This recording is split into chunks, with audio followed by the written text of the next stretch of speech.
Welcome to the latest edition of the BRSN Insider. Josh Pound, now joined by men's basketball head coach Ryan Moody. And coach, it's kind of been an up and down start to you here to the semester. First time we've had the opportunity to talk to you. Most recently, kind of a rough road loss there on against Baker, but you've kind of come out this semester, had two really good home games against Graceland and MNU. Just kind of talk about how the start to the second semester is going. I think your assessment of up and down is pretty accurate.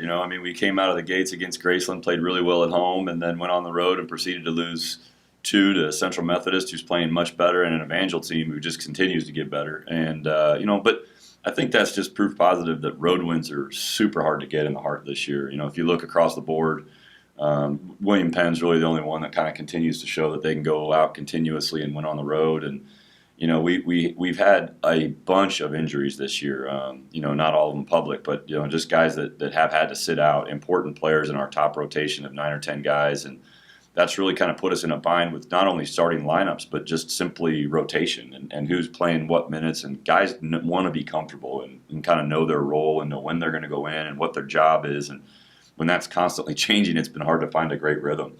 But when we're healthy and we're good, we're pretty good. And, so we're really looking forward to trying to get everybody back and get healthy. I mean, one thing that's been nice over these last kind of up and down weeks is Eric Cruz is starting to get some minutes. Freshman of the year in the league last year and was cleared for play at January 1. So, he's been the same up and down. He's had a couple of really good games, and then he's not in basketball shape, and he's still kind of trying to baby that knee back together and kind of get healthy. So, I love this group. They fight, they claw. We've lost some close games, and close games have been very good to us over the last couple of years, and I don't know if that's karma or what goes around comes around, but the reality is, we lost a 2-point game, with a chance to win it or tie it last night at Baker. We lose a double overtime game at CMU where we've got a chance to win it or tie it. Earlier in the year, we lost a 1-point game to a Concordia team, so, if we were maybe a little more experienced team and had a few more minutes in our holster, just experience on the game floor, things might look a little different. But, I think this group, I've always said it, I think we could be really scary if we're healthy in February, and we're looking forward to the challenges that we've got. We'll go now talk a little bit more about last night. And I really, after listening to you there, last night's game was kind of indicative of the season as far as ups and downs. You got down, or you got up, then got down a little bit, battled back, made it close at half. And then you're able to outscore Baker in the second half. But then down the stretch, they hit some shots maybe from some guys that are like, okay, that's a shot we're going to give you. And sometimes that's just the way the ball falls. Yeah, I mean, the reality, I love our team. We're tough. We're super hard-nosed. And, when we're on the road, that makes a difference. And the game, we're going to be in a game, I hope. There's been very few on the road where we've just absolutely not been able to compete. And I think we have some maturity and some toughness. We're working on that. That's been something we've really drilled home this second semester is maturity, toughness, and trust, and trying to build those three things together. So last night's game, I thought we fought like crazy. They were very well prepared. They did a really good job defensively against us. We weren't very good offensively. That's where we lost the game. We held them to 67 points. We weren't efficient enough offensively. Their bench outscored us, I think, 28-12 or something like that. They did have guys make shots, and we had some guys not make shots, when we needed them to make them. So, that we're not trying to miss. Our guys, for the most part, took really good shots. It just didn't go our way last night, So we told them on the bus last night, back in the locker room, we got home. Nobody's going to act like this is the end of the world, or I use the term, nobody's going to act like their dog got shot. It's time to let's bear down. We got 2 days to get ready for a really good William Penn team, and let's bounce back. So, I think this group's resilient. They're tough, and we'll be ready for a fight. And you've kind of had games stack up because of the weather. Just talk a little bit about how, you do go 9, 10 deep typically. How have you managed being able to maybe keep the guys' legs underneath them? Because that doesn't really look like that's been an issue for you guys, over the last 4 games either. Yeah, the simple answer to your question is less is more when it comes to practice for us. We took Sunday and Monday off this week, and after playing those 3 games last week, we won 2 of them at Peru and then 1 at home on Saturday against MNU. Took 2 days off essentially with a voluntary workout on Monday, and then got back to practice on Tuesday. And I thought our legs looked great last night. We're down a guy with Colby out last night, and we probably could have used a little bit of rotation and maybe gotten some of those starters off the floor a little bit more last night, looking back at it, but hindsight's 20/20. So rest is important this time of year. The reality is we're we're into about almost our 70th practice, somewhere in the 60, between 60 and 70 practices. We've played 19 games. We've lifted probably, 50, 60 times, Right. so, they're in shape. You don't have to kill them. There's only so much you can do. And if there's not a whole lot to correct, it's just missing shots or some other things. If they're playing hard and they're doing what we ask and the scheme we believe is right, we don't have to change a whole lot. That practice doesn't need to be something that they dread. We want them to still, this time of year, to be fresh and enjoy playing. And I think we're there. Nobody likes to lose, but this group's got a chip on their shoulder and they're tough and they'll be ready to roll. So last night starts the second half of the conference schedule. A couple of different order here in the second half of the season, but essentially the second half starts last night. You've got William Penn, who was your conference opener, coming up here, the rematch here on Saturday. You fell to them on the road, clear back beginning of November almost. Looks like it was 84-58, close at the half, and they kind of pulled away in the second half. Yeah. What are some things you got to do differently this time around to keep that from happening? They're awfully good. They're super talented, and they're the number 3 team in the country for a reason. They are more connected than maybe a William Penn has been in the past as far as just their chemistry. So they're good. It's a really big challenge. Now we were down a couple of guys in that game. Matt Austin had just come back. I think Colby was out that game. Eric wasn't playing, so we're a little different team too. I think. We went into that game with a mindset to kind of try to play slow and keep it close. I'm not sure that's how you can play against William Penn. I think you have to play aggressive with them. I think you have to really try to defend, but I'm not sure you can control the tempo because they just don't let you. They're just that talented and that fast. So this is going to be a big challenge for us. I do like our depth. I like our rotation against them. We're going to be at home when we can make shots. We're pretty tough to stop as well. So this is a tough game, but looking forward to the challenge of playing a really good team and this time of year, going into February, this is moving month, right? I mean, this is where the standings in the league and everything really make a difference, and people can make a run, or somebody that's out in front can fall back to the pack. You just never know. I think we're one of the 2 teams that has played William Penn this year in 19 games that has held them under 90. Now we didn't get high enough on our end, but we did hold them, and defended them maybe at a place where if you're in that range and you can score, maybe you've got a chance. So I think our guys will be really confident, and we'll have a good game plan. We'll be ready to go. Other than having a big top 25 opponent this weekend, it's also the official. We're going to mark the calendar for the 100th celebrate 100th year of men's basketball celebration. Just talk about a little bit about what it means to be at the top of the men's program right now on such a milestone part of the program. Yeah, I mean 100 years of basketball. Our first season was 1919, 1920, and so we've literally had 100 seasons of basketball here in some form or another, and. I guess the most humbling thing for me to have our little slice right now is the fact that think of all those players and coaches and fans that have come before. I mean, you see some of those pictures from the 1920s of those guys, and there weren't very many people, in Atchison. There probably weren't very many people at this school, and those guys were playing hoops, and representing Benedictine College as St. Benedict's at the time.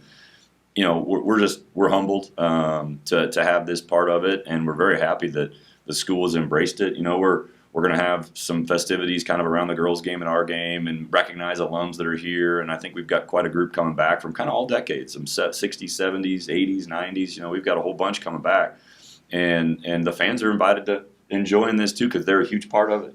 We've had a lot of history. A lot of good teams, a lot of bad teams. When you have 100 years, you've got a lot of different experiences, and so we want to embrace all of that. And after the game, we're going to have kind of a get-together celebration on campus here at McAllister Boardroom, and just a place for those alums and fans to kind of gather and tell stories, maybe hear a couple stories, that kind of thing. See some old pictures.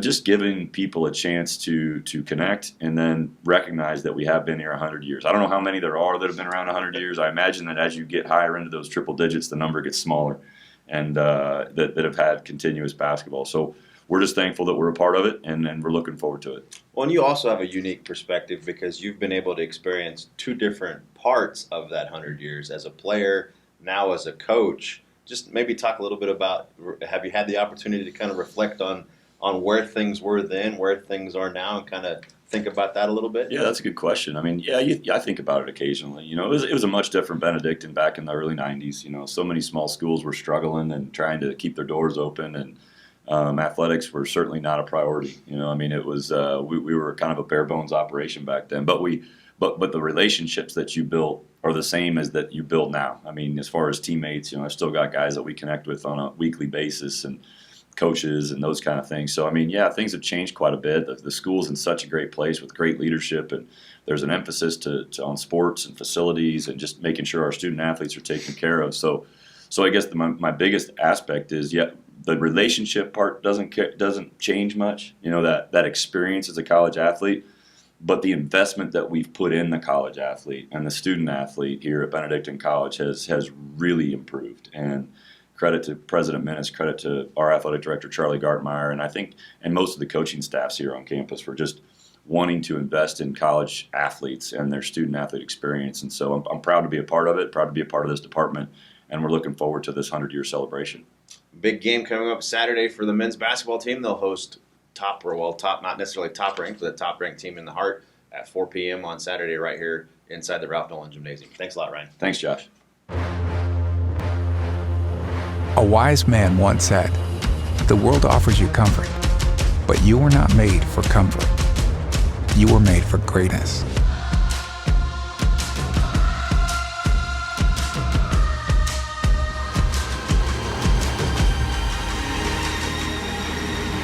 Discover what you were made for.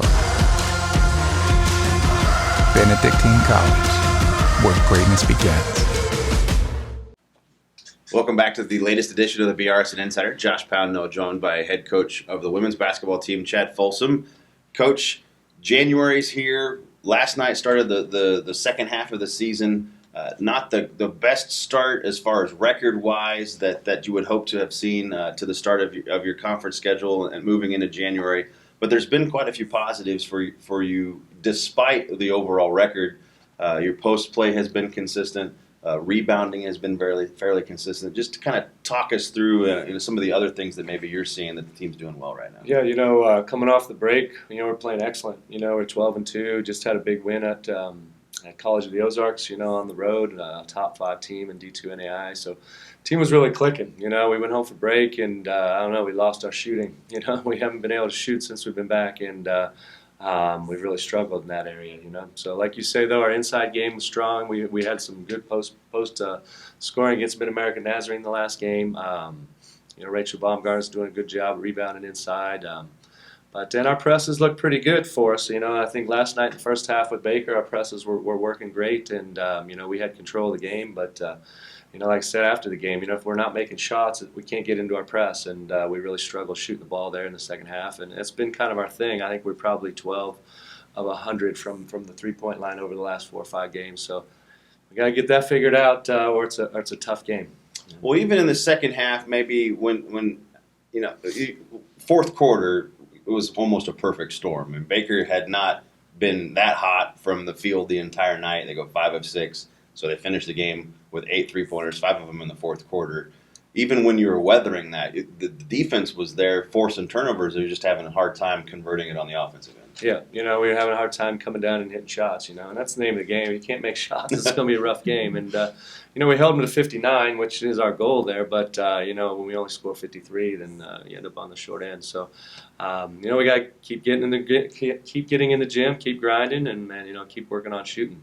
Well, knock on wood, we talked with Ryan about how his rotations changed a little bit because of injuries. You've been able to kind of avoid that bug this year after dealing with a whole bunch of stuff down the stretch last year. Just talk about how that rotation has developed for you as the season's progressed here. It has been a definite advantage of ours is have the depth that we've had and the ability to continually rotate players in and out of there, which has allowed us to play fast and pressure, and I think our press defense is something we're known for now this year. We've done a great job in mixing that up throughout the games, but it's been good to be able to rotate quite a few players. Like you said, the injury bug, knock on wood, hasn't hit us this year. We got 17 players, and all 17 have been suited up for the last several games, which is good to see. So we can keep them healthy, be a good thing down the stretch. Saturday, you've got William Penn, who snapped gave you your first loss of the season back to open up the conference season.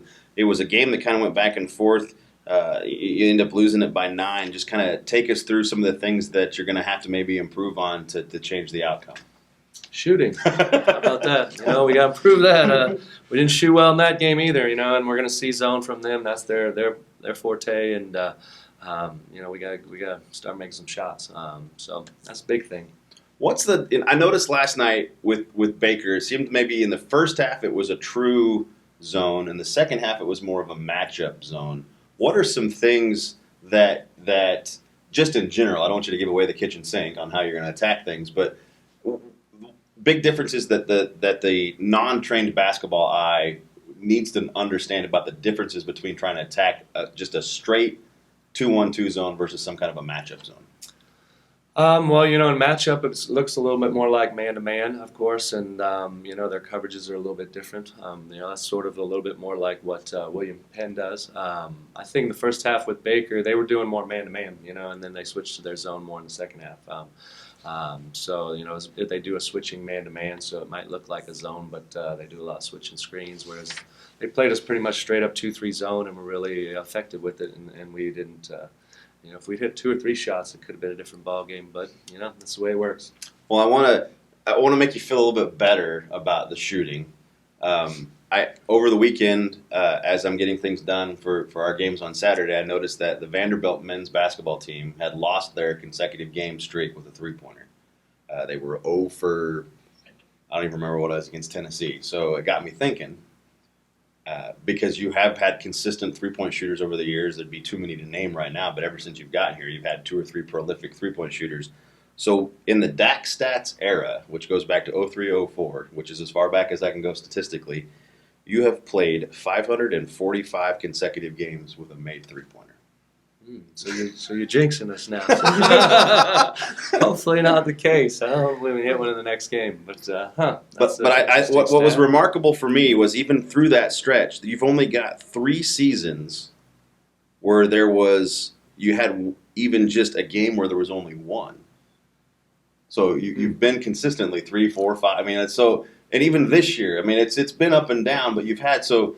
I mean, is it you played basketball? You were a college basketball player. What is there anything that can be done, or is it just one of those situations where it just when it happens and it clicks, as we've talked about, it's just the balls are gonna start falling? Yeah, we just got to keep getting in the gym and shooting. I mean, shooting is like riding the bike. If you got to just get back on it and keep going. And I think that for us, we just got to keep getting in the gym, getting shots up. And the ladies have been getting in there last week or so. I think we were kind of out of a rhythm coming off the break where we didn't have classes, and we might have been in the gym working, practicing a couple times a day, and they weren't getting in there outside of practice, getting the shots up they needed. So I think we're getting back in the rhythm now that school's going back in session, and I have seen a lot of them in the gym over the last 3 or 4 days, but.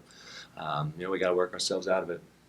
2 p.m. Saturday, women's basketball will host William Penn University here inside the Ralph Nolan Gymnasium. Coming up after the break, a little bit of in case you missed it, as we sit down with one of the freshmen on the women's basketball team, Twilah Carrasquillo. Shakespeare once said, "Some are born great, and some have greatness thrust upon them. The rest of us," he said, "have to achieve greatness." We know exactly what he means. Be not afraid of greatness. Achieve it. Benedictine College, where greatness begins. Welcome to this special edition, player profile edition of the BRSN Insider. Josh Pound, now joined by one of our freshmen here on the women's basketball team, Twilah Carrasquillo. So what we're going to do is just go through some questions about your experiences here at Benedictine, and we'll wrap it up with a Final Four that is intended to be just off the top of your head with all transparency. Everybody that's got these interviews has seen the Final Four, so it gives you a little bit of time to thought about it. So the biggest question we always like to ask our incoming players is, what was it that attracted you most about coming to Benedictine? I would have to say, besides the campus being, so beautiful, the people were really welcoming and friendly, and they were just going out of their way to help me. And I was that's something I can see myself being a part of and make me feel at home, really comfortable. All right. So the next one, you've had a semester now in the books. Mm-hmm. What was the biggest surprise for you that maybe something you didn't anticipate when you came on recruiting trips that has surprised you about being involved in that part of it? I'm going to say how much time I had to study, for sure. But it ended up turning out fine. So Realizing you needed more time to study than I anticipated, yes. All right. This is always a tough one, but what is something that your teammates might be surprised to learn about you? Probably that I don't like my food touching, like, really at all. I just don't like it. Okay. And then obviously as a freshman, probably haven't officially selected your major yet, but what are some things you're looking at to maybe study and major in as you move through here at Benedictine? I'm thinking about doing elementary education. And what is it about, are you parents, teachers, or is it just something being a teacher that you've always wanted to be? No, I just thought about it last year. I was a senior and I was A+ tutor for kindergarten. And I was like, I really like this. Like, I love working with kids. And so teaching would be the perfect place to do that. All right. So now the fun part, the final four. So the first one is, what is your favorite season? And by season, fall, winter, spring, or summer, not basketball, football, okay. or whatever. I'm going to say fall. What is it about fall that it's your favorite? I just like all the colors with the trees and the leaves changing. All right. If I weren't playing basketball, I would be blank.